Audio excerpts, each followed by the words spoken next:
우선 일본인들은 절망적으로 영어를 못한다. 그 시점에서 상당한 차이가 벌어지고 있다. 역시 언어는 중요해. 일본어는 저주받은 언어이기 때문입니다. BTS가 엘렌쇼에 나왔을 때 영어는 어떻게 배웠느냐는 질문에 프렌즈를 자주 보고 말하는 것을 몇 번이고 연습하고 리액션도 따라했다고 대답하더라. 영어를 제대로 할 줄 아는 사람은 한 명뿐. 아주 똑똑한 멤버입니다. 본인이 영어로 안 부른 거 아니냐고 하는 사람이 있는데 곡을 들었는데 제대로 다 멤버들 목소리였어. 엑스제팬도 미국 진출은 했지만 최고의 벽이 영어여서 결국 좌절했다. 왜 다른 나라는 영어를 잘 말할 수 있고 일본인은 거의 못하는지 궁금하다. 좋고 싫고를 떠나서 언어, 문화, 감성, 가치관이 다른 미국에서 음악으로 1위를 하는 건 대단한 일이야. 이건 솔직히 맞는 것 같아요. 일본에서 영어를 못해도 불편함이 없다는 점이 영어가 가능한 사람이 늘지 않는 이유가 아닐까? 아티스트 중에서도 해외에서의 활동을 목표로 하는 사람은 적은 것이 아닐까? 언어학적으로 영어와 가장 먼 것이 일본어와 한국어입니다. 그러므로 만일 한국인이 영어를 할 수 있다면 그것은 노력이나 교육제도에 있다고 생각합니다. 중국어는 어순이 영어와 같기 때문에 배우는 건 일본인보다 쉬울 것입니다. 말하는 훈련이 너무 적은 것과 영어로 말할 수 없어도 국내에서 생활하는 것이 문제가 없기 때문입니다. 실제로 유럽에서도 영어를 말할 필요가 없기 때문에 영어를 할 수 없다고 하는 사람도 많고요. 한글은 문자이지만 발음 기호와 같은 역할도 있어서 일본어 가타가나로 쓰는 것보다 한글로 쓰는 것이 영어 억양에 가까운 표현으로 읽을 수 있다고 들었어. 한국어 쪽에 모음이 많기 때문에 알아들을 수 있는 소리의 양이 다르다고 들은 적이 있어. 일본은 어렸을 때부터 기억해야 하는 문자가 너무 많은 것 같아. 한자, 히라가나, 가타가나. 히라가나는 알겠는데 가타가나는 왜 있는지 모르겠다. 한자를 버린 그 나라는 한글 24자, 영어는 대소문자를 포함해 52자, 일본은 히라가나 46자, 가타가나 46자, 상용 한자만 2136자. 원래 일본어만으로도 머리에 넣기에 용량이 빡빡해. K-팝에 전혀 관심이 없지만 이전에 우연히 TV를 봤는데 인원수가 줄어들기 전에 동방신기 특집이었나 뭔가였어. 멤버들끼리 이야기를 하고 있는데 일본 방송이라 그런지 전원이 일본어로 대화를 하고 있는 것을 보고 감탄했다. 물론 말을 못해도 인기 있는 아티스트는 많이 있지만 역시 해외에서 팔리려면 영어나 혹은 그 나라 말을 어느 정도 할 수 있어야 하지 않을까 하는 생각이 들었다. 원래 나라 전체에서 학창시절의 공부량이라던가 공부해서 좋은 회사에 가겠다라는 의지도 전혀 달라. 일본의 교육 시스템에서는 영어는 몸에 익히지 않아도 당연한 것.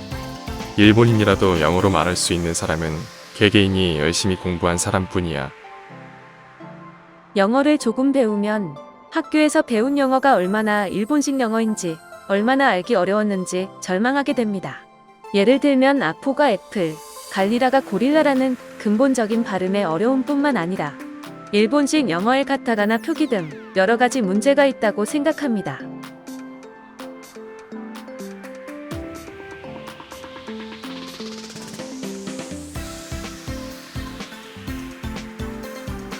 적어도 30대 이하의 세대에서는 일본인보다 한국인의 영어 구사율이 높으니까 그 점은 본받을 만해. 일본의 영어 교육은 정말 똥이다. 그렇게 시간을 들여놓고도 대부분이 영어로 말할 수 있게 되지 못하는 것은 절망적이야. 한국 사람들의 노력은 정말 대단한 것 같아. 어른들도 출근 전 6시 때나 퇴근 후 10시 가까이 되는 시간까지 공부하고 학생들도 어학원이나 학원에서 늦게까지 공부한다. 모국어의 발음 범위가 어쩌고 저쩌고 하는 게 아니라 애시당초 노력 없이 영어를 제대로 말할 수 있을 리가 없다. 일본인도 열심히 노력해서 영어로 이야기할 수 있는 사람은 분명히 있다. 못한다고 시샘하고 학교 탓으로 돌리는 것은 그만두고 그냥 무작정 노력하면 영어로 말할 수 있게 돼. 일본은 AKB 나자니스 등이 오랫동안 일본 음악이 중심이었으니까. 도저히 세계에서 받아들여지는 음악 문화가 아닌 건 확실해. 뭐 세계에 통용되고 싶다고도 세계에서도 통용될 거라고도 가수나 팬이나 서로 생각하지 않지만 한국 가수는 정말 싫어하지만 자니스와 비교하면 자니스는 그저 하계회니까 그런 걸 좋아하는 국민성도 있지만 말이야. 가수라도 너무 잘하면 또 잘 안 팔리더라고. 코야나기 유키나 슈퍼플라이 같은 가수들 말이야. 일본의 아이돌, 예를 들면 자니스. 노래도 잘 못하는 멤버들이 춤도 정말 어중간해. 이것이 세계를 목표로 하는 아이돌들과의 차이겠지요. 나는 자니스는 그냥 자니스라고 생각해. 다만 TV에 나오는 아이돌들이 거의 같은 것이 문제 아닐까? 여러 아이돌들을 부를 수 있는 TV 프로그램이 있다면 더 실력 있는 아이돌이 성장하고 주목받을 것이다. 옛날 아이돌들을 TV에서 보면 노래도 춤도 스피드, 윈즈는 정말 잘했어. 한국 내 시장에서만 먹고 살 수 없기 때문에 필연적으로 음악과 춤을 세계 수준으로 높여야 한다. 영어뿐 아니라 일본어 등 다른 나라의 언어도 열심히 구사한다. 국내 시장으로도 먹고 살 수 있는 아티스트들과 퀄리티가 다른 것이 당연하다. 정말 기가 막히네. 한국의 GDP는 세계 10위 규모인데 너의 논리대로라면 10위 이하의 나라는 국내의 시장이 작기 때문에 무슨 일이든 글로벌을 목표로 하지 않으면 안 되는 건가? 단지 일본이 억지로 일본은 국내 시장이 크기 때문에 글로벌을 목표로 하고 있지 않아 라고 말하면서 자위하고 있을 뿐이잖아. 그것을 진실로 받아들여. 마치 일본은 할 수 있지만 하지 않을 뿐이야. 한국은 자국 시장이 작아 필사적이기 때문이야. 라는 코멘트 정말 부끄럽지 않아? 방탄소년단의 성공 요인을 분석한다고 단지 그 녀석들은 헝그리 정신이 있었을 뿐이야. 라고 네티즌이나 일부 멍청한 코멘테이터가 말하는 것을 그대로 믿는 것은 그저 자신의 레벨이 낮음을 증명하는 것뿐이라고요. 일본 음악은 적당히 좋다고 생각되는 것이라도 세계 기준과 비교하면 아직 낮은 레벨에 머물러 있다. 노래는 느낌이라고 말하지 말고 우선은 그 점을 인정하고 노력하자. 한국의 음악신들은 사실 1990년대부터 강렬하게 공을 들여왔습니다. 그 전까지는 오자키 유타카를 커버하거나 일본처럼 가사에만 신경을 쓰고 있었습니다만 90년대 국내에서 서태지와 아이들이라고 하는 그룹이 미국에 도전했었습니다.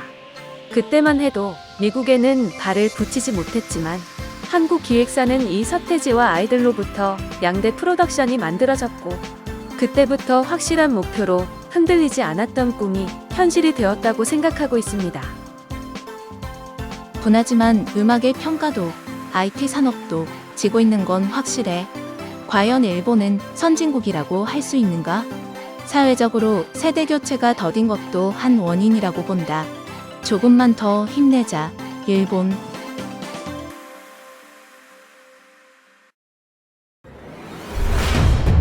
재미있게 보셨다면 좋아요, 구독 부탁드리며 재미있게 봐주셔서 감사합니다.